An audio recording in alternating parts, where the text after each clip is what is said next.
Bizarre Brain Comics.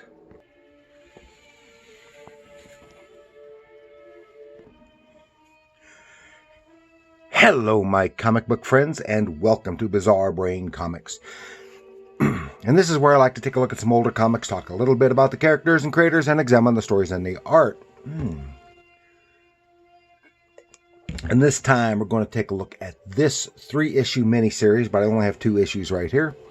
I think I have all 3 of them in box out in the garage.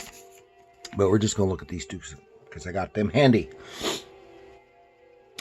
And this is Superman Presents The Krypton Chronicles, issues 2 and 3 from DC Comics, 1981. So, of course, this is pre-crisis DC Comics, and absolutely none of it is canon anymore. But it's a little interesting.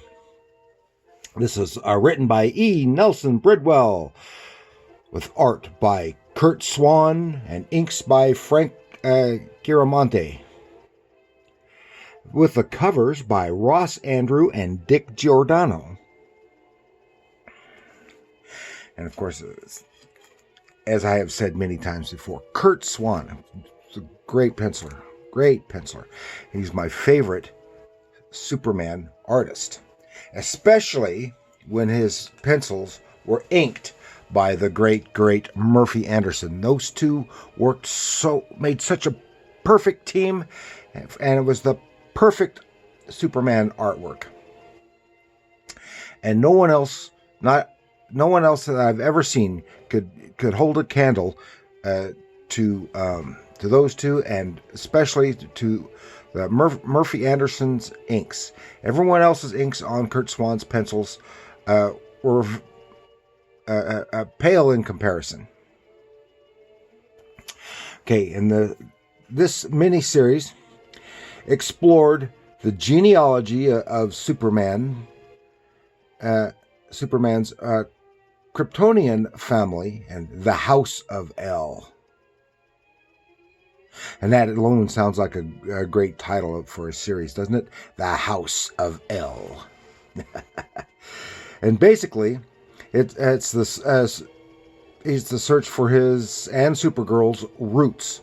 And in fact, from what I understand, this was inspired by, it was at about the same time, and inspired by that miniseries of Roots. And then I think the title is inspired by Ray Bradbury's The Martian Chronicles. So that's really cool. But it's not to be confused with the other miniseries and backup series of the World of Krypton. And there were 2 of those, from one in 79 and one in 87. And from what I understand, the World of Krypton miniseries, which predated this one, was the very first planned miniseries published by DC Comics, as I understand it. And there was a pre-crisis and a post-crisis miniseries of World of Krypton, and bearing little resemblance to either of them. Okay, and in the story, it's Clark Kent gets an assignment. Remember, at this time he was working for Morgan Edge and doing double duty on both the Daily Planet and WGBN News. And so he gets this assignment to delve into Superman's family history. So he and his cousin Kara, Supergirl, go to visit Kandor, which at this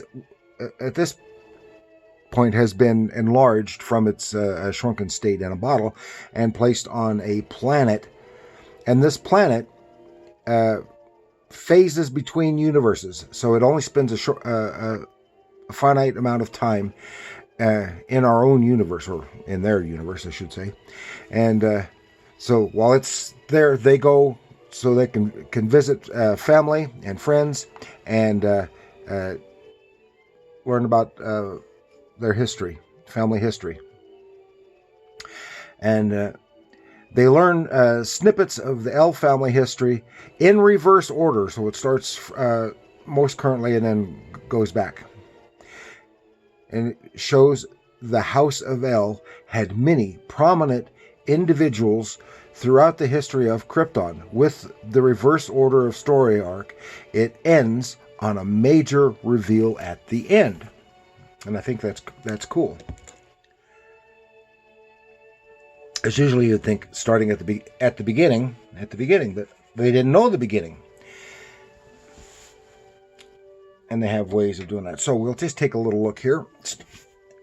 Here in issue 2. It says, amazing, this sensor enables me to live my ancestors' experiences when he led a revolt against Krypton's alien masters. Oh, yeah. So it starts right off, and here's the splash page. Boom! And here's this horrible monster about to attack. Because remember, on this planet, they have no superpowers. They had to get there by spaceship. And it's just like all the other Kryptonians on Kandor. They have no superpowers. It said, and it starts with chapter 5. Bring back yesterday. Memories don't die. This is book 2. Okay, they are on. They've gotten to Kandor, and they've already learned some of the better known history of their family. That was in the first issue. And here they're, but this monster is attacking, but Kal-El, as he suspected, it's a fake, because this is an extinct species from Krypton, but is not with them in Kandor. And there we see. We'll say, what caused this? It was just some kind of illusion. And here we get a little hint. There's a little subplot going on here. And it's just some kind of prankster, apparently, I think. So then they go to have this gizmo. They have all the headbands of many of their... because remember, at this time, it was a Kryptonian culture. The men wore headbands all the time. Kind of like a hat. But they put these headbands on with this gizmo, and the headbands have absorbed some of the memories of the people who wore them. So they're able to, with this gizmo, able to see the past. So he goes back to this, says Master of the Lightning, this one member of the El family. And this is at a time when Krypton the people were enslaved by aliens.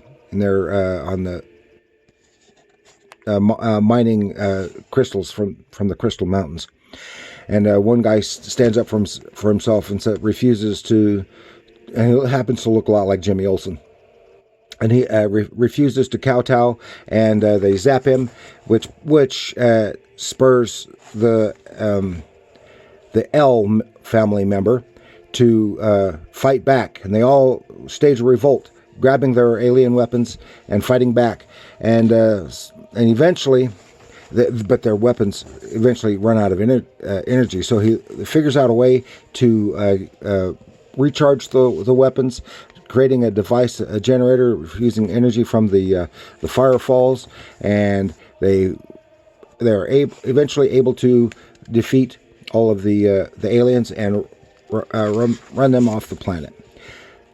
Then he's zapped again. He's zapped. Somehow from this, when he touches one of these sculptures. It's a prank. Then they're on to another one. This is an inventor, and he invents the telescope based on some information from their ancestors, and looking at the stars, and he sees the alien ships coming. Right in the center is a map of the planet Krypton from the time, and these are locations and stuff involved in the stories. So he sees the aliens, has warned people about the aliens, but they didn't believe him. The aliens attack and take over. So that's the end of that one. That's a lovely, lovely face for Supergirl from Kurt Swan.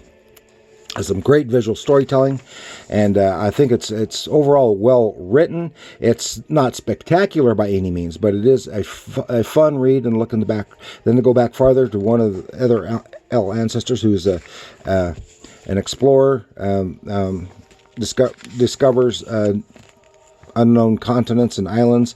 And fights off a mutiny from his own brother, yada, yada, yada.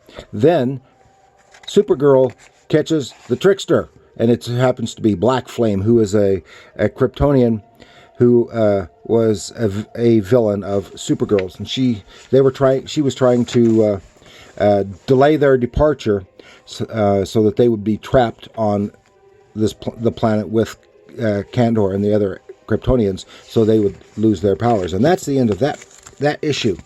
Then issue 3, have to go even more quickly. I'm going too slow. Here they're going back again. They went as far back as they could there. Superman has this gizmo that will get the light rays leaving Krypton, and they can project a screen on the image on a screen, and then they use lip reading to see be able to tell what's being said. So they find another L ancestor and involved in the first creation of the first compass and hourglass out of necessity for stuff to save them, so that they would know how to better feed themselves, stuff like that. Farther back is an ancestor who is a priest of Ra, their sun god, and he's making a prediction. And here we have on the double page spread is family tree, L family tree, and warns of a deluge going to cover the entire planet, and there's the people in this one city are saved by these flying beasts, which they had previously been terribly frightened of, and they're saved, landing on a mountaintop, while the rest of the world is engulfed in a deluge. The problems with the deluge on Earth are basically the same problems there would be with a deluge on Krypton. Because if there had been that much water on the planet, it would have been that high to begin with, amongst other things. But it's all their mythology, and then they make that creature sacred. No one can harm them, and they go farther back again to the very first L, and it turns out he is the king of a city, an emperor, basically, and he's this guy had almost like a wizard, gives him a potion that will give him superpowers, superhuman strength. And so when they go up against the barbarians, because it's basically kind of like Rome, barbarians, and he with a minimum of loss of life, he manages to get them to surrender, and then they're all drawn in. All the barbarians are drawn in. This is on the one continent that they live on, and they're all part of the empire, but they're all equal and very, very liberal for primitive humans. And he gets married, and when they have a son, he takes the name of L, and his son is the very first person to have, besides himself, born with the name of L, and his name was Kal-El. So the very first ancestor by the name of L was Kal-El, the same name that Superman has. And of course, they happen to look just exactly like him, too. And then, so he writes the story for the paper, and they're going to compile it into a book, and Clark Kent gets an attaboy from Morgan Edge. Like I said, it's a fun read. It's not spectacular. It is a fun read, though. It's always great to see Kurt Swan artwork. So that's what I've got for you this time. Some good artwork, a fun little story, fun read, and that's it. Please like, share, and subscribe, and do leave comments. Did you like this period in DC history? Do you like the way that this kind of done this kind of storytelling. Have you read this one before? Have you read some of the other Krypton history stuff that they've had? Let me know in the comments below. And remember, comics are art.